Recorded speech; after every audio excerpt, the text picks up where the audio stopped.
Maqaa Abbaa, kan Ilmaa, kan Hafuura Qulqulluu, Waaqayyo tokkotti namannaa. Ameen. Maatii Waaqayyoo kan taatan biyya keessaadhaa fi biyya alaa kan jirtanii nagaa galata Waaqayyoo akkam jirtu?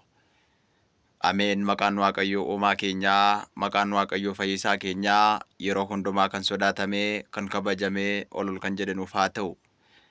Egaa guyyaa har'aa 7 baga guyyaa wareegamaa qulqulluu Giyoorgisiidhaa yaadannoon ittiin yaadatamee ooluu baga nagaadhaan geessani. Egaa qulqulluun Goorgisiin eenyudha? Dhugaadhumatti qulqullaa'aa Goorgisiin eenyurraa dhalate? Qulqullaa'aa Goorgisii kan namni jedhamu biyya Liidaa naannoo Filisxeemitti kan argamu abbaasaa Zoronxoosiidhaa fi haadhasaa Tiyoobestaa nama jedhamu irraatti dhalate bara 277tti. Qulqullaa'aa Goorgisiin erga dhalatee boodaa nama hojii Waaqayyoof filatamee hojii Waaqayyoo isa ajaa'ibsiisaa, hojii Waaqayyoo isa dinqisiisaa hojjechuudhaaf nama filamedha. Egaa qulqullaa'aa Goorgisiin namni jedhamu kun nama cimaa, nama guddaa, farda gulufsiisuudhaan illee nama beekamu ture. Egaa qulqullaa'aa Goorgisiin seenaansaa inni 7 maaf kabajama yookaan Idaar 7 maaf kabajama kan jedhamu amma kan waliin ilaallu ta'a. Seenaasaa isa kaan inni immoo yeroo itti aanu kan ilaallu ta'a. Egaa qulqullaa'aa Goorgisiin 7 kan kabajamuuf waan gurguddaa lamaafidha.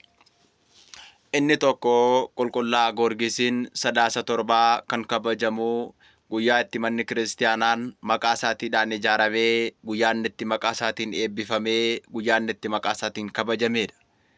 Manni qulqullummaan kun biyya Filisxeem keessatti kan ijaaramtedha. Manni qulqullummaa kun ajaa'ibaadhaa fi dinqii gurguddaas mana kiristaanaan qulqullaa'aa Goorgisiin kun kan hojjettu turte. Yommuu kana seenaa kana dhaga'ee mootichi abaaramaan, mootichi Waaqayyoon hin sodaanne, mootichi Dooqilxaanos jedhamu mana qulqullummaa kanaa balleessuun qabaa, barbadeessuun qabaa jedhee yaade. Yaadees hin dhiisne akkuma jedhee mana qulqullummaa kana barbadeessuudhaaf ajajaa waraanaa keessaatii nama aangoo guddaa kan qabu, humna loltummaas nama qabu, nama maqaan isaa Awos nama jedhamu loltoota hedduu wajjin gara mana qulqullummaa kanaatti erge. Gaafa kanaa namichi Awos jedhamu kunis mana Waaqayyoo tuffatee, mana qulqullaa'aa Goorgisiis tuffatee, iddoo itti ibsaan maqaa qulqullaa'aa Goorgisiidhaan ifu fakkii wareegamaa Goorgisiin jirutti dhaqee ol lixee. Yommuu kanaa ibsaa sanas dhaqee rukutee ulee baatuun rukutee ibsaa sana cabse. Gaafa kanaa ibsaan kunis mataa isaatti deebi'ee mataa isaa masaa rukute. Yommuu kanaa gaafa mataa isaa rukutuu inni dhukkubsate. Sababiin isaadhaa nama Waaqayyoo irratti waan ka'eef, qulqullaa'aa Goorgisii mana isaa irratti waan ka'eef, abbaa mana sanaa kan ta'e Waaqayyoo isa jiraataa bara baraadha waan ta'eef, Waaqayyoo qulqulloota isaatiif ni lola, Waaqayyoo qulqulloota isaatiif, wareegamtoota isaatiif hin dubbata waan ta'eef mataa namichaatti deebise gooftaan keenya Yesuus Kiristoos. Yommuu kanaa maali narraa kun immoo dinqiitu ta'e? Maali mana isaa gubuu dhumnee, mana qulqullaa'aa Goorgisii balleessuu dhumnee, ibiddatti qabsiisnee akka isheen daaraa taatuu fi fakkii isaas eeboodhaan waraanuudhaaf dhumne? Amma immoo ibsaan hunduu fuula isaatti ifu suniyyuu yommuu ajajaan keenya rukutu mataa isaatti rukutee cabse jedhanii naa'anii isa fuudhanii loltoonni ba'anii. Gaafa kanaa loltoonni isaa wajjin dhufan baatanii osoo isaan adeemaa jiranii karaa irratti namichi du'e. Gaafa kanaa dhumni cubbamootaa badiisa akkuma jedhu kitaabni qulqulluun gaafa inni du'u galaana keessatti darbatanii allayyaa keessa buusanii. Kunis kan ta'e guyyaa har'aa kanaa 7.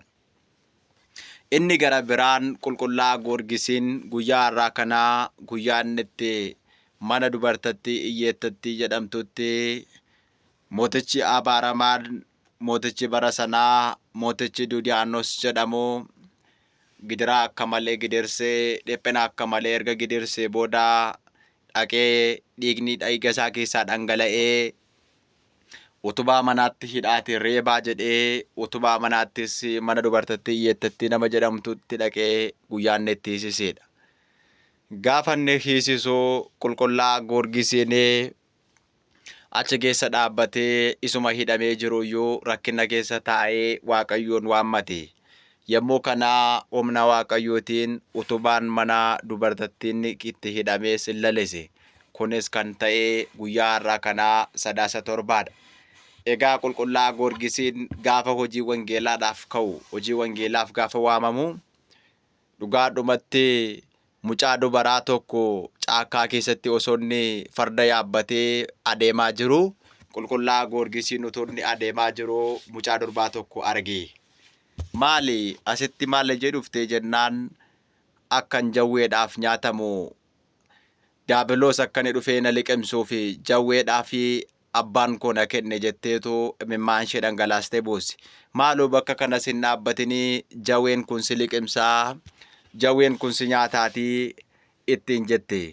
Gaafa kana qulqullaa'aa Goorgisiinis maqaa Waaqayyootiin nan nyaatu jedhee akkuma raajonni Waaqayyoo bara durii keessa ba'a biiftuutti galagalanii uumaa isaanii kadhachaa turan, gara ba'a biiftuutti galagalee Waaqayyoon kadhachuutti ka'e.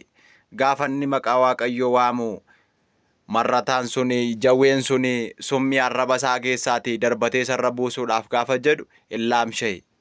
Gaafa laamsha'us maqaa Abbaa Ilmaa Hafuura Qulqulluutiin si ajajeeraa kottu jedhe. Gaafa inni si ajajeeraa kottu gaafa jedhu qabattoo mudhii isaatti hidhatee jiru mudhii isaatti hiikee mucaa dubaraa sanaatiin immoo harkisi jedhee farda isa yaabbatee qulqullaa'aa Goorgisiin fuudhee deeme. Gaafa inni fuudhee deemu Waaqayyo keenyatti amantu moo kanatti amantu? Yoo kanatti amantu taatanii gadhiiseen isin ficcisiisaa jedhe namoota biyya sana keessa jiraataniin. Gaafa kana isaanis naa'anii, isaanis sodaatanii, isaanis hollatanii, yooti ajjeeftee, yooti eeboodhaan waraantee ajjeeftee Waaqati waaqessitu waaqessinaa jedhan. Waan nama dhibu gaafa qulqullaa'aa Goorgisiin qarinii kenni isinitti fixaa isin ficcisiisaa yookiin immoo Waaqa isa jiraataa samiidhaaf lafa kana uume isaaf sagadaa malee uumamaaf jawwee kanaaf hin sagadinaa gaafa jedhu namoonni gamoo dhedheeraarra utaalanii ba'anii jedha. Gaafa kana innis maqaa Waaqayyootiin eeboo isaa of harkaa qabuun waraanee isa ajjeese. Gaafa kana namoonni hedduunis Waaqa qulqullaa'aa Goorgisiidhaaf sagadanii galanni isaaf haa ta'u jedhanii oqubaa dhiyeessan. Galanni ulfinni Waaqayyootiif haa ta'u. Erga kana ta'e booda bakka sanatti manni qulqullummaan maqaa qulqullaa'aa Goorgisiidhaan ijaaramee eebbifamee amma irraatti ni yaadatama. Bakka itti qulqullaa'aa Goorgisiin jawwee kana waraanee ajjeese. Egaa qulqullaa'aa Goorgisiin seenaan isaa seenaa ajaa'ibaa, seenaa dinqisiisaa nama qabudha. Gidiraa hedduus nama gidirfamedha. Yommuu gidirfamullee Waaqayyoon kadhateetu ture. Maal jedhe seetanii, yaa Waaqayyo, amman mootota warra na dhiphisan kana, yaa Waaqayyo, mootota warra na dhiphisan kana hangan isaaniin dhiphisutti, hangan isaaniin salphisutti, hangan isaaniin qaanessutti nan ajjeesin jedhee Waaqayyoon kadhate. Gooftaan keenya Yesuus Kiristoosis waa'ee kootiidhaaf yeroo 3 duutee du'aa kaata, arfaffaatti immoo sin boqochiisaa jedhe. Akkuma jedhames qulqullaa'aa Goorgisiin nama waggaa 7 guutuu qabsaa'edha. Seenaan isaa inni itti aanu immoo maal jedha kan jedhuun kan walitti deebinu ta'a. Waaqayyo eebba wareegamaa Goorgisii ooshee nurraa haa bulchu. Eebbi wareegamaa qulqullaa'aa Goorgisii biyya keenya nuuf haa eegu. Kan nu barsiise galanni Abbaaf, Ilmaa, Hafuura Qulqulluu sada Waaqa tokkoof haa ta'u bara baraan. Ameen.